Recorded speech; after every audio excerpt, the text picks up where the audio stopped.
Hi, everyone. I'm Shakti. I'm a practicing chartered accountant. And this session, this is going to be a very short session about company audit amendments. See, why I have created specifically, a material is because it will be easier for the students to understand what are the sections which has been amended. And my gut feeling is that you will be getting a question in all these amended sections. But surprisingly, I didn't find this particular update in ICAI material. So if at all you're asked in question, if you're asked a question about this particular section, please write down whatever is existing in the syllabus, and please write down what is the amended version of that particular section. So, okay, and I have to give you a small introduction about this company audit chapter. Please understand this chapter is very, very important. It covers 25 marks of your entire paper. 20 to 25 marks, meaning 1/4 of your marks is covered by this chapter. And if you thoroughly study this, you will be covering, a great deal of marks. So please be, very careful in preparing this particular chapter. And this is very, very important. Okay, moving on. Let us see what are the sections which has been updated. Uh, so first, let me give you a small introduction about what is Companies Act. Of course, it's a act which has been introduced to regulate all the company's functionalities and actions, which has been incorporated in India. Not only incorporation, what are the process and protocols, in an event, or what are the norms which has to follow, rules or guidelines, provisions that the company has to strictly adhere to. So all those things, including dissolution of a company or any functionalities of a director, everything is covered by Companies Act. It's very simple. If you what you have to do as a company, what it can do and it cannot do. It's as simple as that. Okay. So it has totally 470 sections, but for inter syllabus, we are covering 10 sections in this chapter. In this 10 sections, we are in this particular session, we are going to only cover areas which has been amended by Companies Act. So first is casual vacancy by resignation. Okay, you can ask me what is casual vacancy. Casual vacancy is created by three scenarios. Either the auditor is disqualified after he is appointed, or he is dead either by death, or he is resigning the post. So three scenarios: disqualification, death, and resignation. All these scenarios happens after his appointment of an auditor. Okay, so moving on. So what is section 140 subsection 2? It says the auditor who has resigned from the company shall file within a period of 30 days from the date of resignation. Please, all this time limit, these are all very important. And I have prepared this particular sections in such a way that you don't miss the keywords. What is keywords? This 30 days from the date of resignation. These are all very important keywords that you have to, present it in the exam properly. So look at this keyword. He has to present, he has to file a form ADT3 with the company and registrar from what is the time limit here? 30 days from the date of registration. Form ADT3 is nothing but a compliance form. It is filed in MCA site. Even if you go to MCA site and search for a form ADT3, you will see what is a form ADT3. It's just a compliance form. So this is in case of a company other than a government company. So what happens in case of a government company? The auditor will file again ADT3, but along with registrar and company, he will also file it with C&AG. So the one additional person he is filing ADT3 is with Controller and Auditor General of India, because he is the regulating authority. He is the auditor. He is a regulating authority for government companies. So next. The auditor shall indicate the reasons. It's very simple. It's logical. See, when you're resigning, then you tell them what is the reasons for their resignation or any other facts which is relevant. Something which is not relevant, you're not going to give it here. Something which is relevant with regards to his resignation, he has to mention it. In case of this failure, to do such activity, to file form, then he will be subject to a penalty of 50,000 rupees. Again, it's a keyword, penalty of 50,000 rupees, or the remuneration of an auditor, whichever is less. So there is a condition here. So the penalty will be 50,000. Let's assume if the auditor remuneration is only 20,000, then definitely 20,000 will be the penalty. It's as simple as that. Okay, moving on. In case of a continuing failure, he is not correcting his failure. This particular failure is continuing over a period of time. Then what happens? 500 rupees. So 500 rupees for every day after the first during which such failure continues, subject to a maximum of 5 lakh per section 140 subsection 3. So please understand, it is either 500 rupees from each day of continuing failure or subject to a maximum of 5 lakh. So what is the highest limit? 5 lakh rupees is the highest limit. Okay. So what has been amended here? Section 143 subsection 3 has been amended, saying that 5 lakh is not the maximum limit. The maximum limit is 2 lakhs. Again, I'm telling you, if you're asked, my gut feeling is you will be tested on the recent amendments and you can expect a question from this being a very important chapter. So if you are questioned in here, then you write both this provision. You write that maximum of 5 lakh rupees as per section 140 subsection 3. However, the Companies Amendment Act 2020 in section 140 of the Principal Act subsection 3, for the words 5 lakh rupees, the words 2 lakh rupees has been substituted. So please try to understand this and present it in exam. So next, moving on to the next part where the amendment has been made. Section 143, duties of auditors. Okay. So what is duty? Duty is very simple. Duty is nothing but your what is your duty? What is your responsibility? You are bound to do that. When you say duty, you are bound to do that. So what is the duty of an auditor? There are very many duties: duty to inquiry, duty to get access of all the books, duty to report, everything. So here we are checking on point number 5, 143 subsection 5, duty to report on frauds. So there are two reporting scenarios here. Either you report it to central government or you report it to the audit committee or the board. As per section 143(12) of the Companies Act, read with the rule 13, if an auditor of a company is in the course of performance of his duties as an auditor, has reason to believe that an offense or fraud which involves or is expected to involve, see, either it is involving or even you can even expect it to involve, okay, and you have a reason to believe that it has going to happen, and the quantum of the fraud is 1 crore of the above. Again, it's a very important keyword. So what is the keyword here? Fraud, either quantifying to 1 crore or anything more than that, is being or has been committed in the company by its officers or employers, then he shall report the matter to central government. So next is reporting to audit committee or board. The same scenario, but here it is lesser than 1 crore.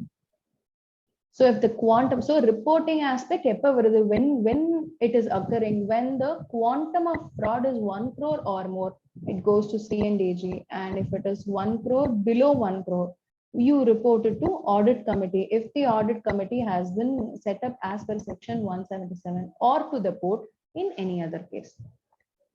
Okay, moving on, disclosure in board's report.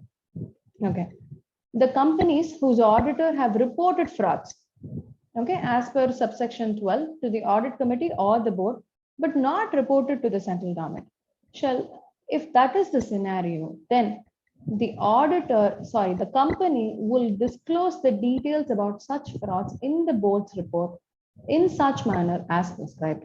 Meaning, the fraud which you're going to report should go to board's report as well when it is not being reported to central government. So what subsection 13 of section 143 Companies Act 13 says? It says it is safeguarding the act of fraud which has been reported by the auditor if it is done in good faith. See, it says, if the auditor not being negligent and he is reporting the fraud and he has reason to believe that there has been a fraud, then the Companies Act is safeguarding the auditor. So if it is done in good faith.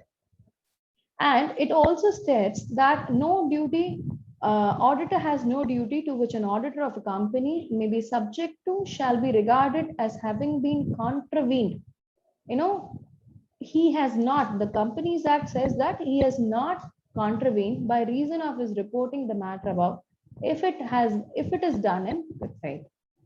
Again, please understand, if it is done in good faith, then the Companies Act is protecting the auditor and saying he has not contravened his this particular provision.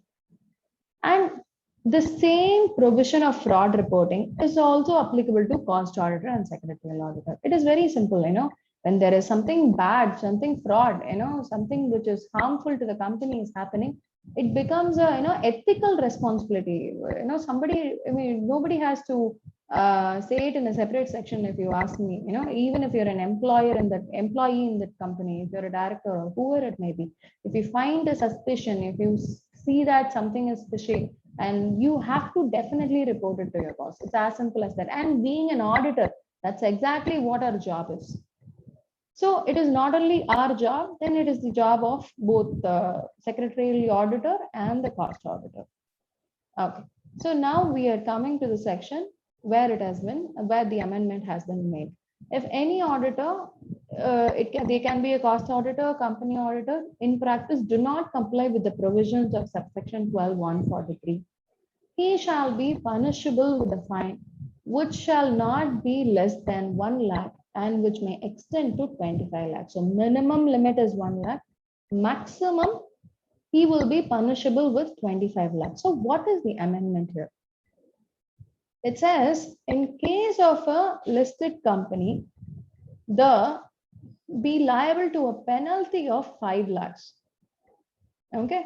And in case of any other company, it will be liable to a penalty of 1 lakh.